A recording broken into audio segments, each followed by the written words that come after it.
नमस्कार, आप देख रहे हैं हल्ला बोल टीवी। मैं हूं सुशील कुमार सिंह। बिहार दिवस 2026 के अवसर पर एक सकारात्मक और अहम राजनीतिक संदेश सामने आया जब प्रधानमंत्री नरेंद्र मोदी ने मुख्यमंत्री नीतीश कुमार को एक विशेष पत्र लिखकर न सिर्फ उन्हें बल्कि पूरे बिहार वासियों को शुभकामनाएं दी। इस पत्र में प्रधानमंत्री ने राज्य की ऐतिहासिक विरासत, सांस्कृतिक समृद्धि और वर्तमान विकास की गति की खुलकर सराहना की। आइए जानते हैं प्रधानमंत्री नरेंद्र मोदी ने सीएम नीतीश कुमार से और क्या कहा। श्री नीतीश कुमार जी, बिहार दिवस के इस विशेष अवसर पर आपको और बिहार के मेरे सभी भाई बहनों को हार्दिक शुभकामनाएं। बिहार दिवस बिहार के समृद्ध इतिहास, बिहार के सामर्थ्य और बिहार की परंपराओं का उत्सव मनाने का दिन है। ये भारत की सशक्त पहचान में बिहार के अमूल्य योगदान को याद करने का अवसर है। बिहार की धरती ने प्राचीन काल से ही ज्ञान, आध्यात्मिकता और नैतिक मूल्यों के माध्यम से समाज को समृद्ध किया है। इस धरा पर दिए गए भगवान बुद्ध के विचार आज भी वैश्विक चेतना का हिस्सा है और मानवता को मार्ग दिखा रहे हैं।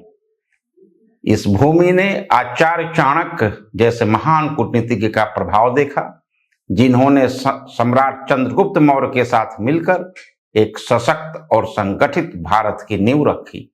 ये विरासत आज भी भारत की सोच और दिशा को प्रेरित करती है। बिहार वासियों ने देश और दुनिया भर में अपनी मेहनत, ईमानदारी और प्रतिभा से एक अलग पहचान बनाई है। समाज की सेवा हो या फिर उद्योग जगत, बिहार का क्षेत्र हो, शिक्षा का क्षेत्र हो, कला और संगीत की विधा, हर क्षेत्र में बिहार वासियों का योगदान अतुलनीय है। हर किसी के साथ मिलकर आगे बढ़ने और सफल होने की बिहार के लोगों की प्रवृत्ति बहुत ही सराहनीय है। बिहार के लोग जहां भी जाते हैं अपने साथ राज्य की सांस्कृतिक समृद्धि और मूल्यों को भी लेकर जाते हैं। मुझे याद है जब मैं मुख्यमंत्री था तब भी मैंने बहुत करीब से देखा है कि कैसे बिहार के लोग गुजरात की प्रगति में योगदान दे रहे हैं। खासकर सूरत के विकास में उन्होंने महत्वपूर्ण योगदान दिया है। बिहार गठन के 100 साल पूरे होने पर सूरत में एक भव्य कार्यक्रम का आयोजन हुआ था। उसमें सभी लोगों ने मिलकर बिहार की गौरवशाली विरासत का उत्सव मनाया था। इसी तरह मैंने मॉरिशस, गुयाना और त्रिनाद एंड टोबैको में भी बिहार की संस्कृति को फलते फूलते देखा है। वहां भी बिहार की जड़ों से जुड़े लोगों ने अपनी संस्कृति को सहेज कर रखा है। बिहार की सांस्कृतिक परंपराएं आज वैश्विक पहचान बना रही है। महापर्व छठ इसका सबसे सशक्त उदाहरण है, जो अब दुनिया भर में बड़े उत्साह के साथ मनाया जाता है। ये बिहार के सांस्कृतिक विस्तार को दर्शाता है। बिहार कई महान विभूतियों की जन्मभूमि और कर्मभूमि रही है, जिन्होंने भारत की लोकतांत्रिक और बौद्धिक परंपराओं को आकार दिया है। स्वतंत्रता आंदोलन के समय बिहार ने देश को एक नई दिशा दी। चंपारण में महात्मा गांधी ने सत्याग्रह की शुरुआत की, जिससे आजादी के संघर्ष को नई ऊर्जा मिली। जब भारत को विदेशी शासन से मुक्ति मिली, तब बिहार के कई महान नेताओं ने संविधान निर्माण में अपना अहम योगदान दिया। इसके साथ ही उन्होंने ये भी सुनिश्चित किया कि जन जन की आकांक्षाएं पूरी हो। डॉक्टर राजेंद्र प्रसाद, सच्चिदानंद सिन्हा और बाबू जगजीवन राम जैसे महान व्यक्तियों के प्रयास से देश की हर पीढ़ी को प्रेरित करने वाले हैं। 1970 के दशक की शुरुआत और मध्य में भारतीय लोकतंत्र को सबसे बड़ी चुनौती का सामना करना पड़ा था। तब लोकनायक जयप्रकाश नारायण जी ने लोगों को लोकतांत्रिक व्यवस्था पर हो रहे हमलों का डटकर विरोध करने के लिए प्रेरित किया। कुछ ही समय पहले एनडीए सरकार को जननायक कर्पूरी ठाकुर जी को भारत रत्न से सम्मानित करने का अवसर मिला, जिसकी देश भर में खूब सराहना हुई। मैं खुद को सौभाग्यशाली मानता हूं कि मुझे और मेरी सरकार को बिहार की विकास यात्रा को और तेज गति देने का अवसर मिला है। पिछले एक दशक में हमारा फोकस इंफ्रास्ट्रक्चर, कनेक्टिविटी और समावेशी विकास पर रहा है। हमारी पहल से राज्य के प्रयासों को नई ऊर्जा मिली है। इससे न केवल राज्य के लोगों के लिए नए नए अवसर बने हैं, बल्कि भारत की विकास यात्रा में बिहार की भूमिका और सशक्त हुई है। वर्ष 2004 से 2014 की तुलना में बिहार को मिलने वाली केंद्रीय सहायता में काफी बढ़ोतरी हुई है।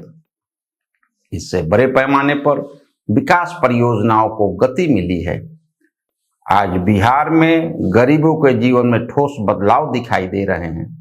प्रधानमंत्री आवास के तहत 40 लाख से अधिक घर बनाए गए हैं।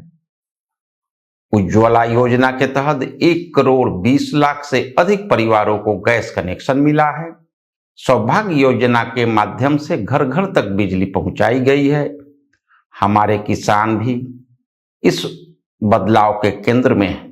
प्रधानमंत्री किसान सम्मान निधि के तहत बिहार के किसानों को 30,000 करोड़ रुपए से अधिक की राशि सीधे उनके खातों में दी गई है।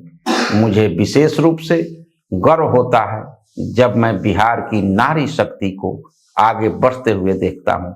स्वयं सहायता समूहों के माध्यम से 1 करोड़ से अधिक महिलाएं जुड़ी हैं और 31 लाख से अधिक महिलाएं लखपति दीदी बन चुकी हैं, जो आत्मनिर्भरता की नई कहानी लिख रही हैं। बिहार के स्थानीय उत्पादों को ग्लोबल स्तर पर पहचान दिलाने के लिए ठोस कदम उठाए गए हैं। मखाना जैसे उत्पादों को बढ़ावा देने के लिए नेशनल मखाना बोर्ड का गठन किया गया है, जो बिहार के किसानों और उद्यमियों के लिए नए अवसर बनाएगा।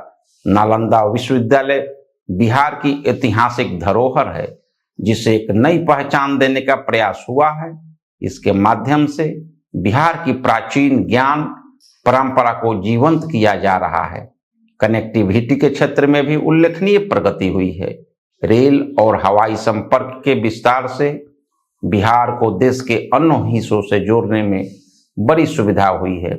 बिहार का एविएशन सेक्टर भी तेजी से आगे बढ़ रहा है। पिछले वर्ष हम पटना हवाई अड्डे पर एक टर्मिनल को राष्ट्र को समर्पित किया था। इसी प्रकार दरभंगा की हवाई कनेक्टिविटी में भी उल्लेखनीय सुधार हुआ है। पूर्णिया में भी एक नए टर्मिनल भवन का निर्माण हुआ है। पिछले वर्ष अंटा सिमरिया पुल प्रोजेक्ट के उद्घाटन पर लोगों के उत्साह को मैं कभी नहीं भूल सकता। आने वाले समय में बिहार के विकास की इस रफ्तार को और तेजी मिलने वाली है। आपके नेतृत्व में बिहार एक बड़े परिवर्तन का साक्षी बना है।